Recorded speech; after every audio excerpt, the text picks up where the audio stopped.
right? Within these really big political parties, there's big disagreements about what should our position be on prohibition? What should our position be on civil rights? What should our position be on unions?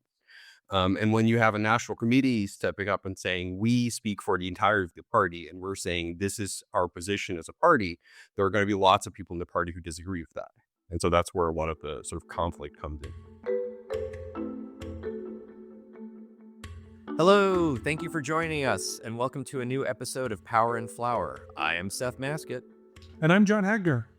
We are a political scientist and a political consultant who are trying to understand and explain what's going on in U.S. politics. We also care deeply about pastries. This has obviously been a very busy and chaotic week in U.S. politics, as the second Donald Trump term has officially begun, with all the drama and controversy and shock and awe that we would have expected, and then some. But we're going to pivot and talk about a different topic today that's gotten somewhat less attention, and that is the race for the chair of the Democratic National Committee. Next month, the DNC's 448 members will gather and vote on a new chair. Several candidates have already put their names forward, and we'll discuss, party chairs don't usually matter all that much, but there are all sorts of reasons why this choice may be more consequential than most. To address these questions, we are lucky enough to be joined today by a special guest, that is political scientist Boris Heersink. Boris is an associate professor at Fordham University in New York City. Along with Jeffrey Jenkins, he is the co-author of an excellent book from 2020 called Republican Party Politics in the American South. And most relevant for today's discussion, Boris is the author of the more recent book, National Party Organizations and Party Brands in American Politics, the Democratic and Republican National Committees. I am holding up a copy here so people can see at home, just like this is a real talk show. Welcome, Boris. Thank you for joining us. Thanks for having me. So we'll jump right in. So just if we could start off with just kind of some basic definitional questions, like, what exactly is the DNC or the RNC? Like, these organizations have existed in some form, I believe, since the 1840s. Can you describe just what they are, what they do? Sure. So the Democratic and Republican National Committees are basically the only sort of truly national organizations within American parties. And so there's lots of organizations at different levels in both parties. Every state has a Democratic Party and a Republican Party. There are all types of different groups or organizations reflecting certain elected officials. So there's the Democratic Governors Association.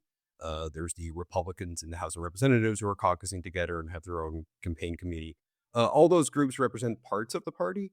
The national committees are the only groups that represent the entirety of the party. So every single state, and also every elected official, but also every not elected official, right? So it's not just people who actually won elections, but it's also people who, would like to win elections at some point, but haven't yet.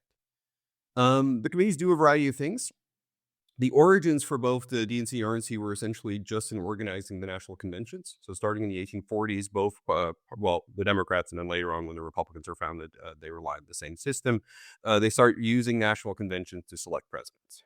And so at these conventions that happens every 4 years, delegates from all the states come together and basically vote on who gets to be the presidential nominee. That's great, but it requires organization, right? Someone has to decide where the convention is going to be. People have to raise the money. There's rules that have to be made about how it all works. Someone has to decide who gets to be present as a delegate and who doesn't get to be present. And so over time, they developed these national committees as the solution for that. For most of the 19th century, that's basically all they do. So like they get together at the beginning of the election year, they figure out where the convention's going to be, they organize it all, and then they basically shut down again. In the late 19th century, they also then start to organize national campaigns. And so they start to actually put together a national argument for presidential candidates for why voters should support them. And then starting in the 20th century, they become more sort of day-to-day active. So like throughout the 4-year political calendar.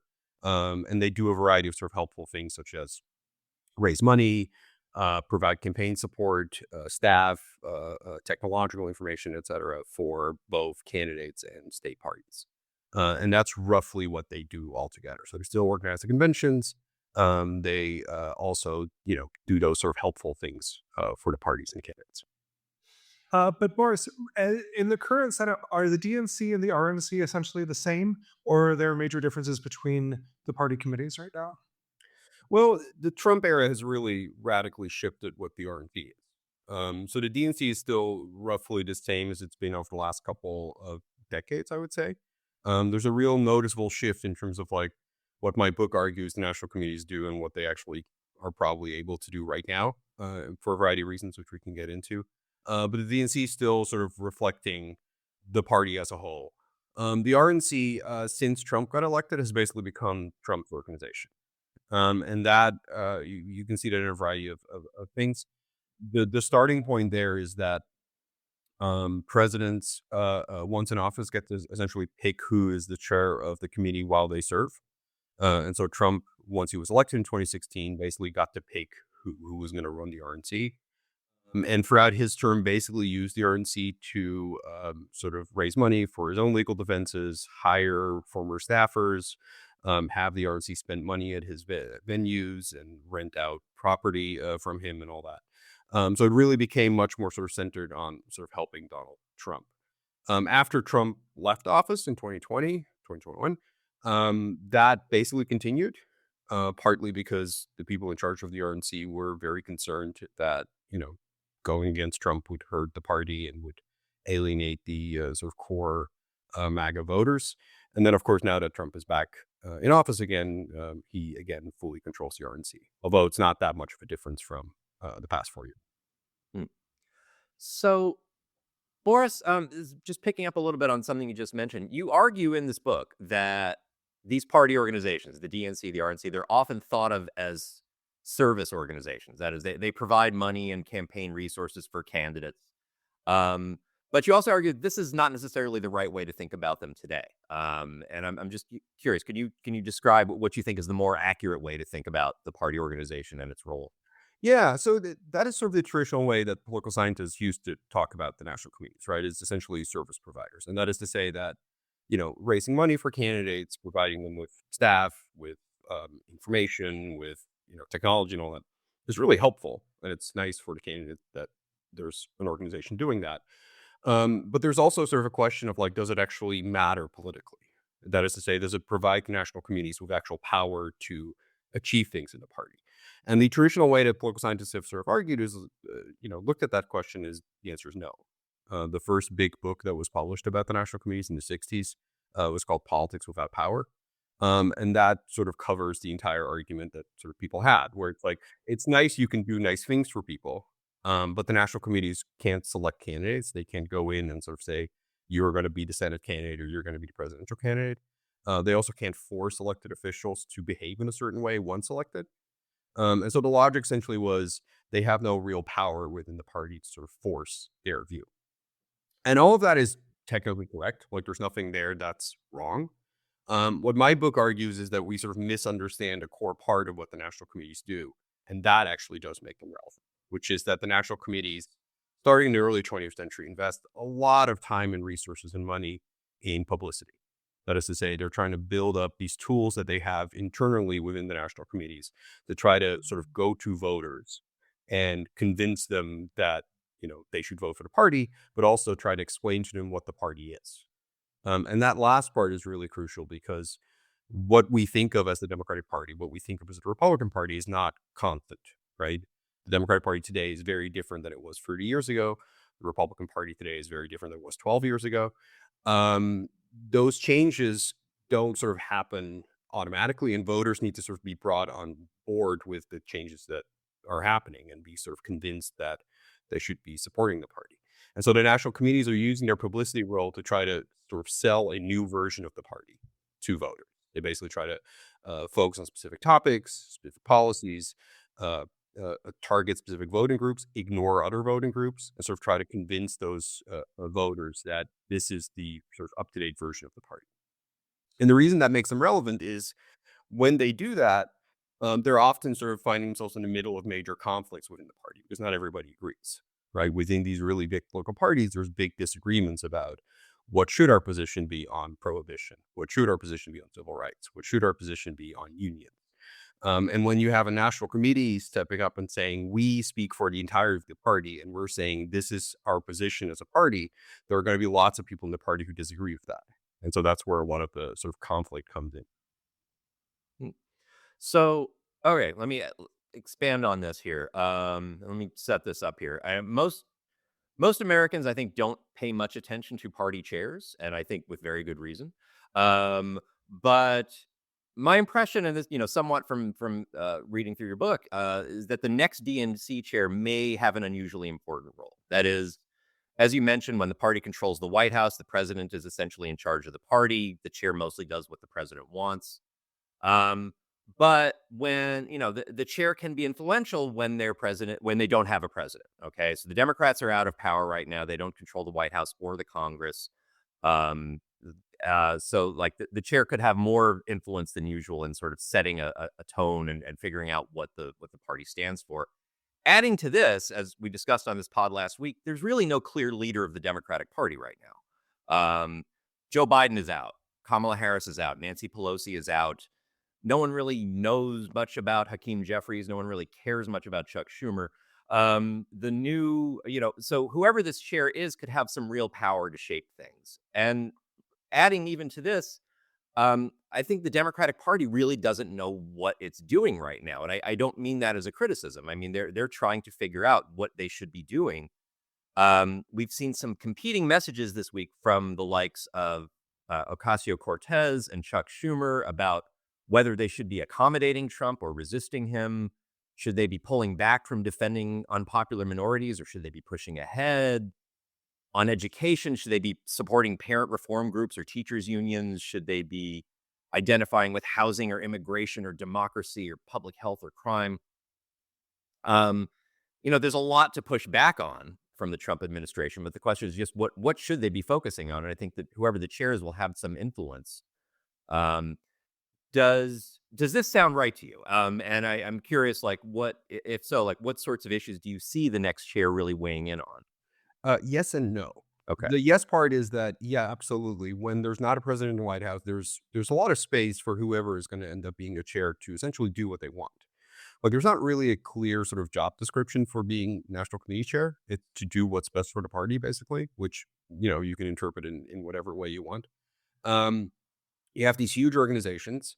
Both parties at this point, which wasn't always true, but certainly in sort of the last 20 years, both parties have gotten really good at fundraising. So there's a lot of money to spend on whatever they basically would like to invest in.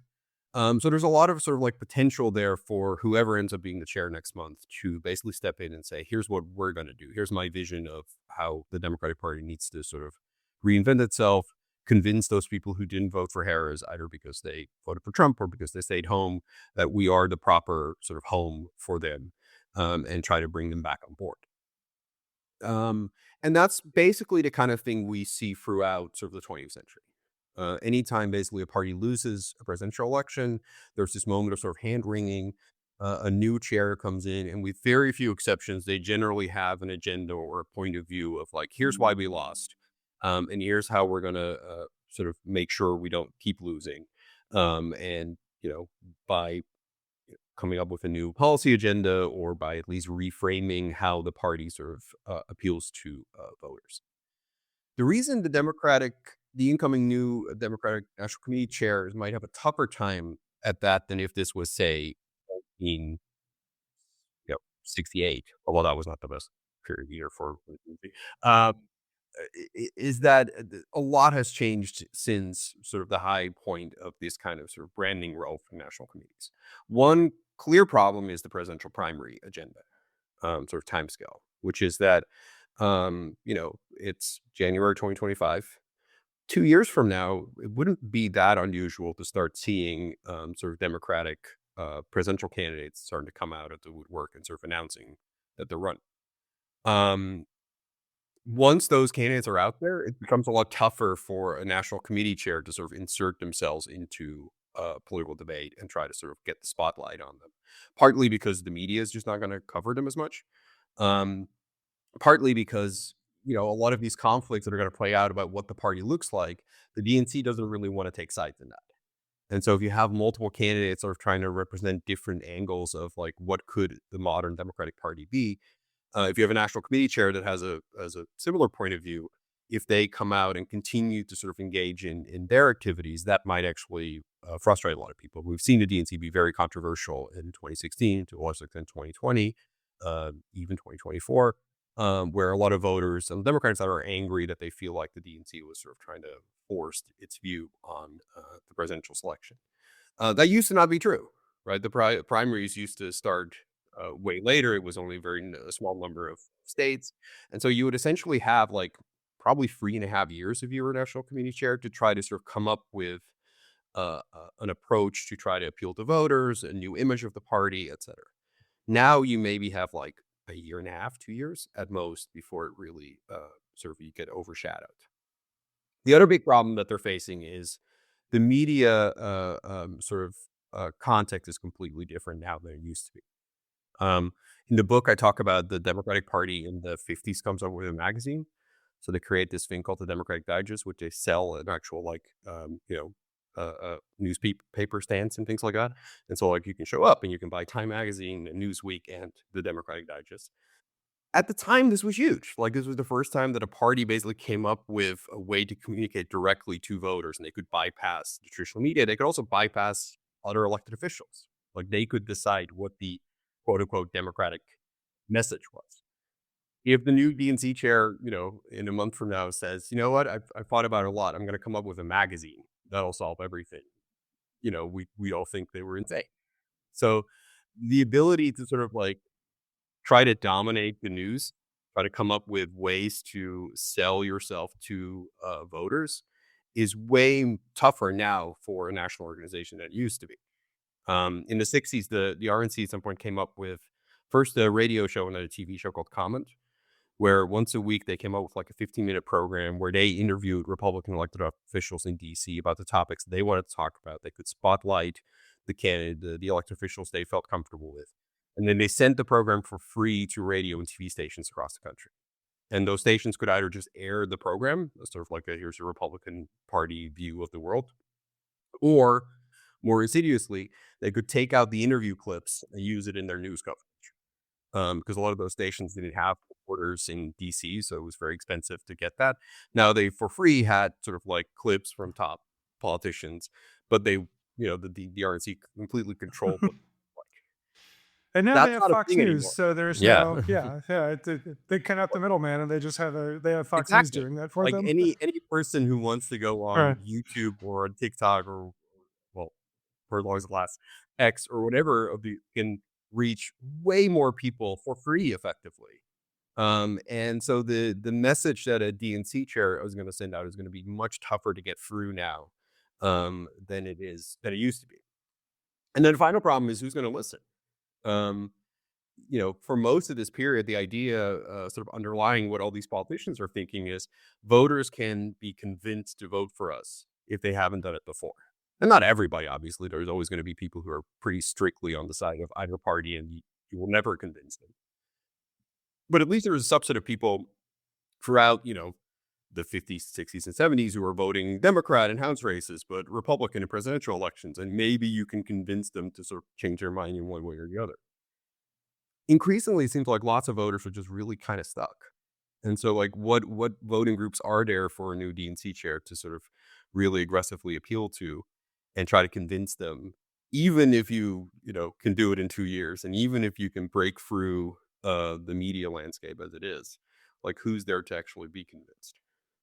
So the framework is there for someone to try to be creative, and I actually really hope that someone will. And you don't have to go back in history that far to find examples of people who did it. Howard Dean certainly tried.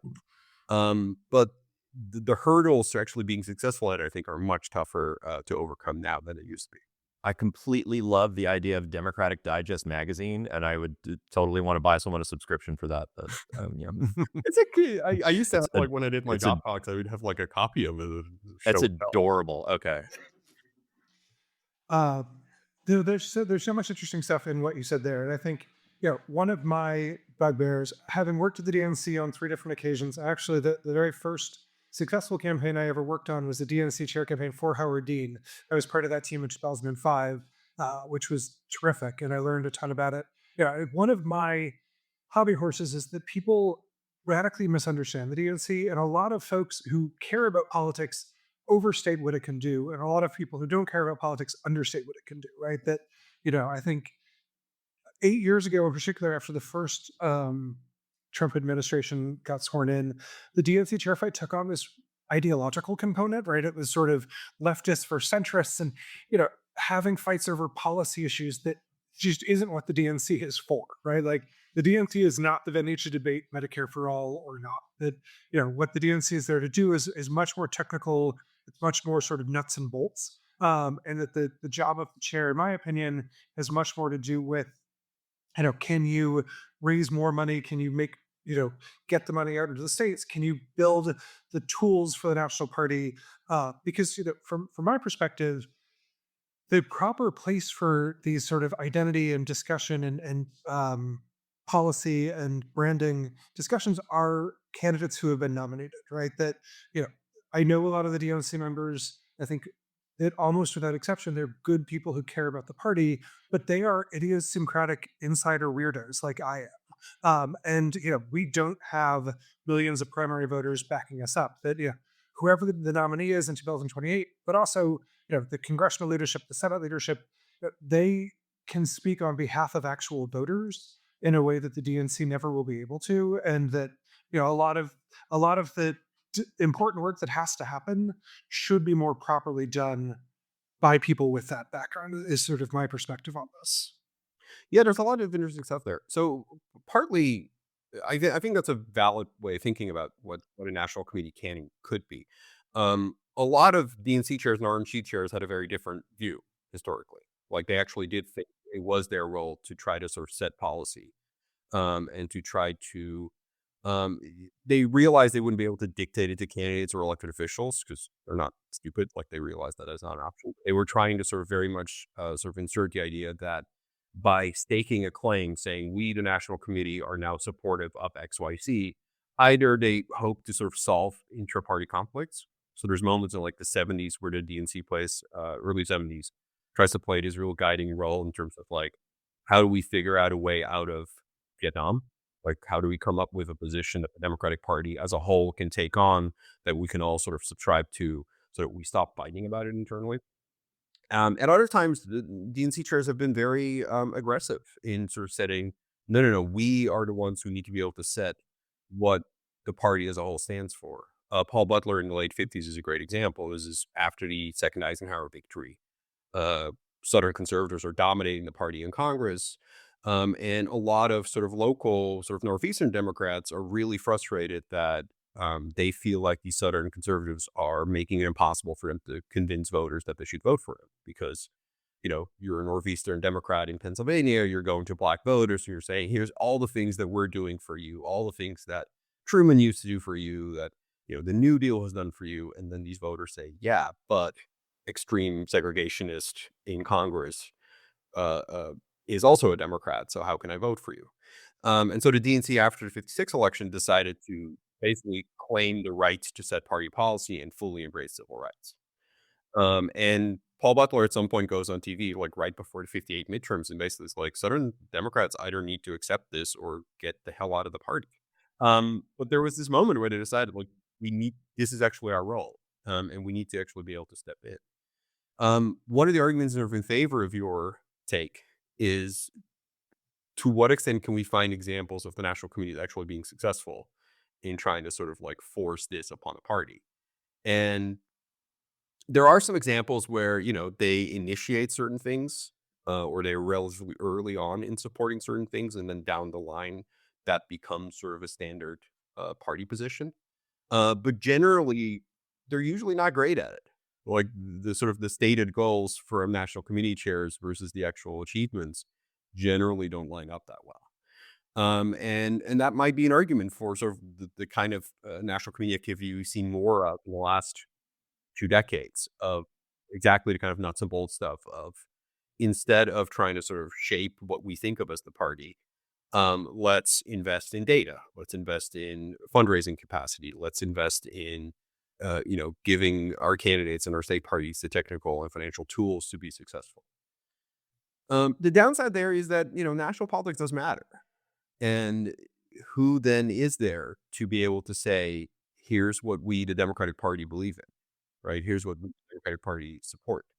And so the National Committee and whoever is going to be the chair might be a really sort of flawed person slash institution to take on that role. But who else is there? Like, I don't think we could see Chuck Schumer play that role. As Seth mentioned, Hakeem Jeffries doesn't be dominating either. So, like, who is there who can actually, and who also has the gravitas within the party to say, I represent the party, not just I'm a member of Congress, but like I'm actually representing the entirety of the party. Here's what I think we should do. There's not a lot of people then. Yeah, it's one interesting place where if you look at comparative politics, that the leader of the Labour Party in the UK is the person that the Labour Party wants to be the prime minister, right? And we just don't have anything like that in our much less effective and much more chaotic system. Even the person who's not yet the prime minister, right, but who's in the opposition and is in charge of the party, does actually have the power to kick people out of the party. Does have the power to pick who's going to be part of the cabinet and who's not. They have the ability to actually try to shape the party in a certain way, and that obviously is not absolute. Like, nobody can just completely do whatever they want, but there's actually some ability to be a leader. Whereas in the American system, it's very difficult to know who is in charge. Probably the answer, but No one. The answer is no one. I think it's worth just double clicking for listeners who have heard us mention the 447 members of the DNC, just exactly who these people are and how they got to be there. Yeah, the DNC has 57 states, which always makes people laugh because the country only has 50. But the DNC gives state level recognition to DC, Puerto Rico, American Samoa, all of the territories, as well as Democrats abroad. And the chair and the vice chair from each of those parties is automatically a member. In the Democratic Party, because one of those has to be male and one of them has to be female. Now, in the more gender expansive world, they have to be of two different genders. For folks who I don't think any of them identify as non-binary, but they might. Then larger states get more members of the DNC that they get to elect from the state parties. So the majority of people who are members of the DNC got there because they're active in their state party organizations. And there's a whole different way of understanding how the state party leaders got where they got. But then there's also a group of folks, I think there's 75 sort of at-large members who are appointed by earlier DNC chairs. And functionally in the modern DNC, what that means is leaders of major labor unions, civil rights organizations, that those, some fundraisers, some elected officials, but people who represent specific important constituencies to the Democrats. So there's always a few Native American leaders. There's always a number of Hispanic leaders, of African American, Asian American, through the whole Democratic constituency. But most of then there's a few sort of ex officio members, the chair of the Democratic Congressional Campaign Committee, the chair of the DGA. They usually don't think of being on the DNC as a major part of their work. But for the most part, none of the people who are members of the DNC are names that even the most plugged in people would recognize. And I think that's a really important thing to understand about this, is that, this is not Alexandria Ocasio-Cortez and, Cory Bush and Jared Golden from Maine fighting this out in a fort. Like, these are hardworking grassroots activists that, unless you are super plugged in, you have never heard of outside of your own state, and then maybe within your own state. I'd say, most of the best Democrats I know, if you ask them to name their state's DNC members, would look at you like you had four heads. These are behind the scenes people doing behind the scenes work. Yes, and even then, they don't really get together that often, which is another big problem. And so historically, it would be really difficult because you'd have to fly them all in, and it was extremely expensive. So they would meet once a year. Even nowadays, it's quarterly. And so there's really not a lot of sort of day-to-day stuff that individual DNC members do, which is also why the chair has a lot more sort of space, particularly when there's not a president. Sort of basically just decide things, and then when the DNC actually gathers, things have already. My hardest job when I worked on the Howard Dean for DNC chair campaign was we had support from the American Samoa delegation, and I convinced them to fly to DC for the meeting because I told them we would need their votes. And by the time they got there, everyone else had dropped out, and Dean won by acclamation. And these people were furious that they had flown from American Samoa. And as a result, I promised that Howard Dean would go be the first chair to visit American Samoa, which he did. And then he was furious with me for making him fly. So, yes. Yeah, he liked to get around, but there's at the time there were only 2 flights a week in and out of Pago Pago. So when I called to set up the trip, they're like, "Oh yeah, we'll just watch for the plane and then we'll go get him. We don't need to know what flight he's on. He's on the plane. Don't worry about it." I So I yeah. can't begin to imagine what the annual budget is for the American Samoa Democratic Party, but you probably used most of it Uh, that year for that flight, right? Yeah. Probably Yeah. did. Probably. Thank you to the donors of the American Samoa Democratic Party. Um, I would actually love just briefly to talk about the potential candidates for this DNC chair race. I know there's a number of people who've thrown their names in. Just briefly, I think like probably the four most likely candidates. We have Ken Martin, chair of the Minnesota Democratic Farm Labor Party. Ben Wickler is currently chair of the Wisconsin Democratic Party. We have Martin O'Malley, former governor of Maryland and a former presidential candidate. And then Fez Shakir, who's from Florida. He managed Bernie Sanders' 2020 presidential campaign and has been kind of a progressive voice for Democrats for a while now. John or Boris, I don't know if you guys have particular takes on these people, how likely one is to get in than the other, or Yeah, thoughts on this? I'm happy to start.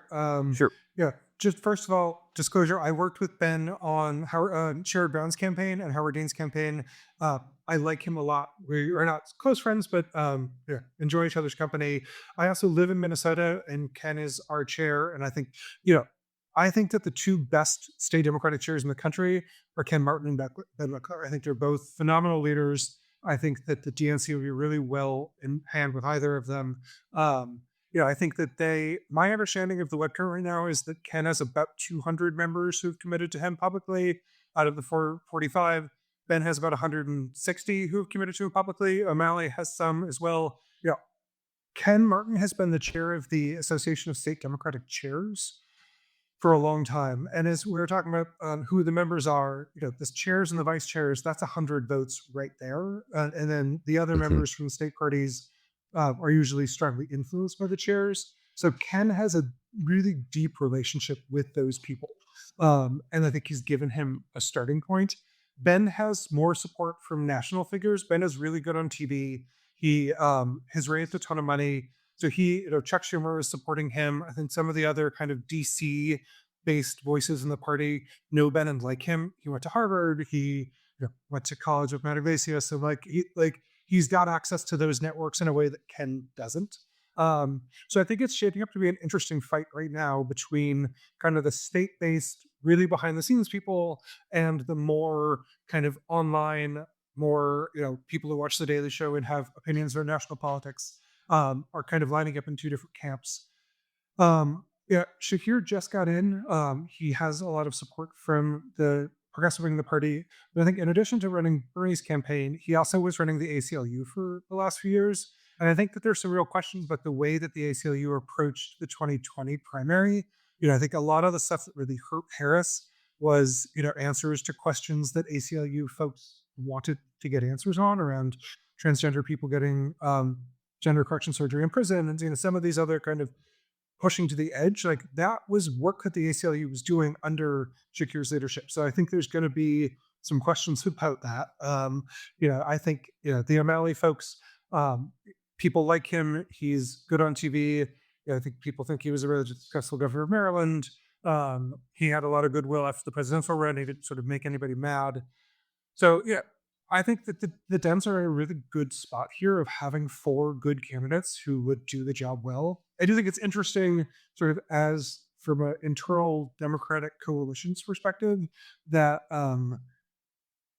we have no prominent women in the field. I think I wonder how that has come to pass.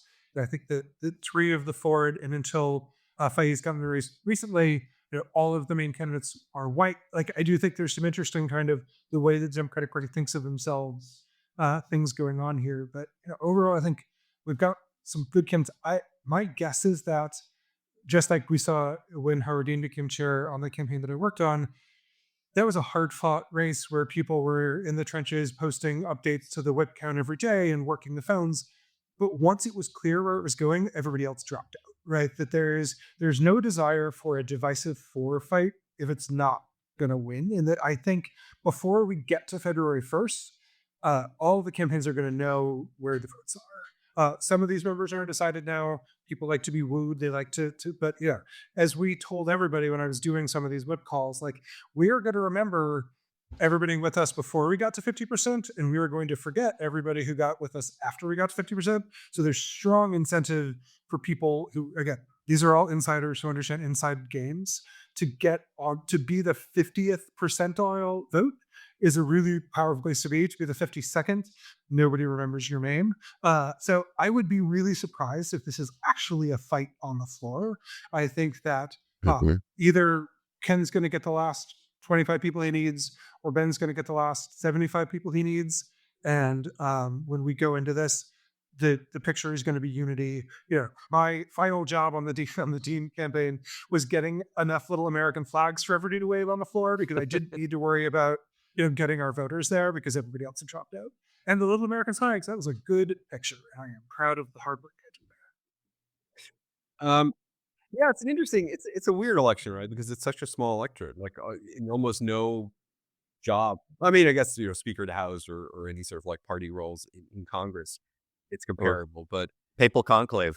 yeah, Yeah. exactly. But it's like it's such a tiny group of people that you need to sort of convince. Right. And it's a tiny group of people that really it matters to them who becomes the National Committee chair and where they stood, because the National Committee has to fund them. And there certainly is space there for whoever becomes the chair to sort of prioritize the people that were there for them and the people who were not. I think all this is right. I think we're probably going to know well before the actual meeting who's going to win. At the very least, we'll see a lot of people drop out. The other thing that was sort of interesting to me about the race is just how few big names there are. Like in the past, at least you would have like rumors or stories about like former senators or former governors who would sort of throw their hat in the ring. Martin O'Malley is a former governor, but like not the most sort of prolific part of the party. Marianne Williamson is in the race, I believe, still. Also not the most prolific part of the party. So like it is, I think to some extent healthy that this is not turning into a really sort of nasty fight. But it also makes it sort of hard to know what it actually is going to look like when whoever wins, what they're actually going to do with the office. One of the issues that these races often turn on is that the presidential nominee, usually the congressional leadership, don't care about every part of the country, right? That like the Wyoming Democratic Party is not a priority for Hakeem Jeffries or for Kamala Harris or for whoever the 2028 nominee is. But the Wyoming Democratic Party controls 4 votes on this committee, right? And so I think one of the things that will be interesting is sort of what commitments do these chairs make toward broadening the party and investing in places that are not top priorities. I think you were talking about the history, Boris. I think, in earlier eras, there were a lot more swing states and a lot fewer places that were just completely written off by everyone. Because even if the presidential candidate wasn't going to carry it, maybe they could elect a Democratic governor. Maybe they could had a state senate majority.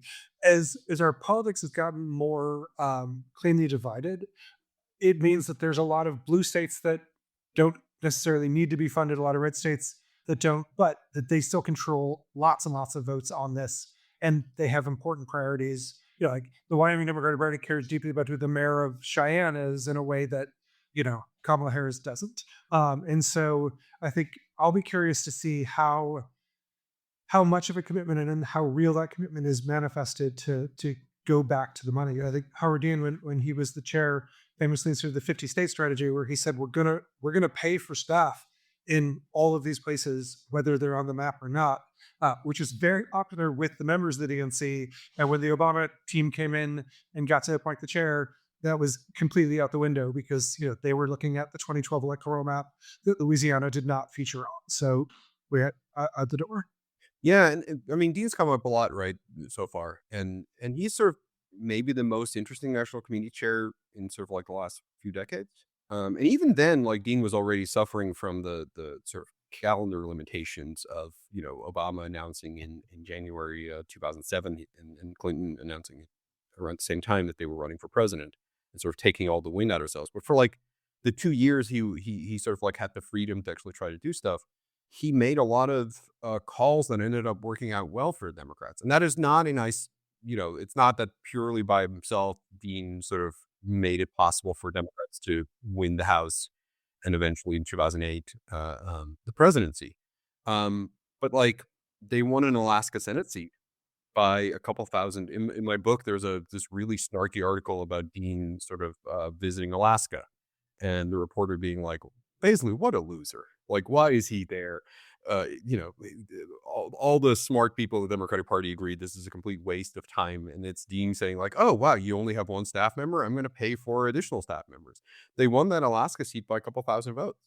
And that Alaska seat was crucial to getting the Affordable Care Act passed. Mm-hmm. So, the They used part of that money to send me from Ohio to Alaska to help train the state party staff in how to Well, do there it. you But go. they sent me there in December, and I would like to go back when the sun comes out. That is Sure. my goal.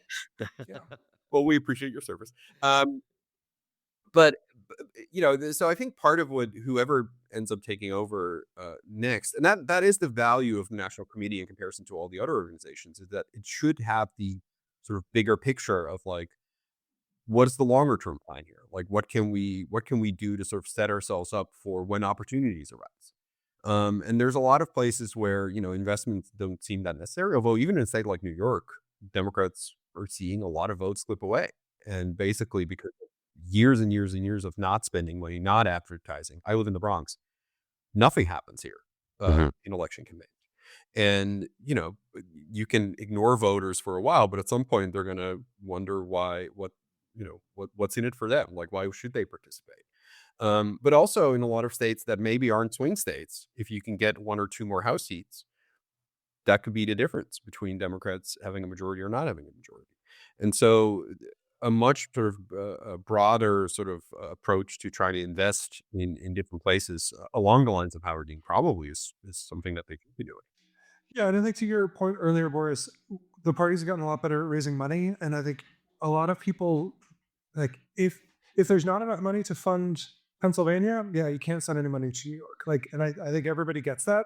But we're just in a different world of resource restrictions now than we were. Where in a lot of cases, Pennsylvania can't spend all the money that they have, and we could still be investing in other places. And I think folks really need to reorient their brains around what's possible and how much scarcity there is versus how much abundance. Yeah, like in the 70s, the DNC was basically bankrupt. Yeah. And it was really struggling from month to month to make paycheck and the payroll. And so that's just not the reality right now. And there's also a point where it's like, I always show the in class, because students are understandably concerned about money in politics.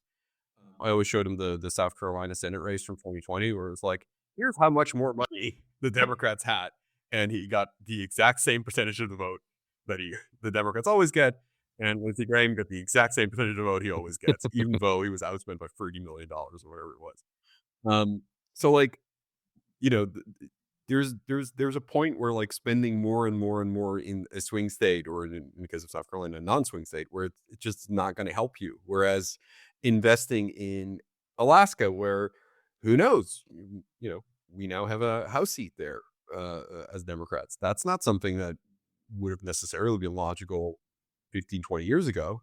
But like these kind of opportunities do sometimes come up. And then if you have an actual organization in place, that can be the difference between winning and losing. Yeah, and not just the U.S. House seat, but the Alaska legislature is controlled essentially by a coalition of Democrats and moderate Republicans, and that's making a difference for Alaskans. So yeah, I agree with you completely. This has been really helpful. One thing I would just say, and I'm someone who, like, professionally, I study state parties. I usually don't know the names of most state party chairs. I usually don't care. And I don't really have a dog in this particular DNC fight, but Ben Wickler's name came to my attention back in 2020. If I remember correctly, he organized the Zoom radio play with the original cast of The Princess Bride as a state party fundraiser. And I thought that was actually really creative, and that got like a lot of national attention. I think something like 100,000 people paid money to tune into that. Um, that was clever. So I'll leave that there. We have gone on for a while now, and we always try to reserve a few minutes to discuss pastries. I didn't know if anyone had a particular topic. I definitely had one I was interested in, but Yeah, go I'm for open it. to. Go for it. So, okay, I wanted to mention a pastry called the kouign-amann, which is I'll post a picture. It is a laminated dough pastry that I have become somewhat obsessed with in recent years, and I've been reading up on it. It comes from the Brittany region of France. Its name is actually in the Breton language, which I did not realize. It's a Celtic language on the European mainland. And it's simply two words that mean bread and butter, which is very apt because this is an insanely buttery pastry with kind of caramelized sugar. I've seen it described as perhaps the most decadent pastry in Europe, which is no small thing. I've had a few versions of it in a few different bakeries around the US. I've never had a better version of it than at a Montreal bakery called simply kouign-amann. The New York Times cooking section, to their credit, has a recipe version of it that pretty well approximate this Montreal version. And I recently made it. It's tricky to get the temperature right, both for getting the dough pliable enough and getting the butter that's the right texture that it can fold without breaking and without running. It's tricky, but it came out incredibly good. And I was so happy. I made it for my kids. They were, I don't know, underwhelmed as young people tend to be, but like I thought it was the best thing I've ever made. I don't know if you guys have experience with this particular pastry. Did you laminate sugar into? Does that recipe have sugar laminated into the dough? It's the sugar is creamed into the butter, and so essentially you make like a butter sugar cream, and then you get that at the right temperature and put that as a disc on top of the dough and fold. The way it that I many learned how times. to do it was after the first couple folds, then you sugar the dough and fold that in so that you get layers. You get a layer of sugar and a layer of butter and a layer of dough, and then the sugar sort of turns to caramel. The way that I learned how to do it, Boris, for your context, I had a midlife crisis and dropped out of politics and went to the Cordon Bleu for pastry school. And they taught us to make kouign-amanns with the scraps left over from any other viennoiserie. So if you like cut croissants or you cut pain au chocolats, you just have a pile of stuff. And they taught us to basically dump sugar on it, roll them into little rosettes, and bake them. And then that was what the bakers eat as snacks. You sell the prettier ones, and you eat the boogers. And my brother's youngest kid they're 11 now, and they love making pastries with Uncle John, but their favorite part is that the scraps of the kouign-amanns, and they're like, this is for the bakers, and they don't let anybody else in the family touch them. So yeah, they're delicious. No, that seems fair. Yeah. Okay. Well, you know what? I think we're good.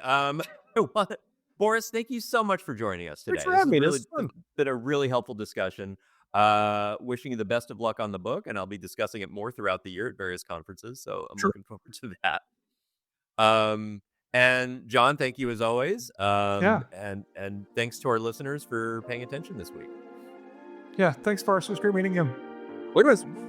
All right. Take care, everyone. Stay safe. Bye-bye. Bye.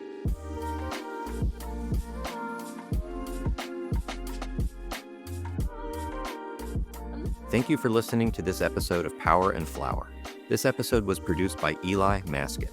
We encourage you to follow and rate this podcast wherever you listen to it. Watch for new episodes at the end of each week.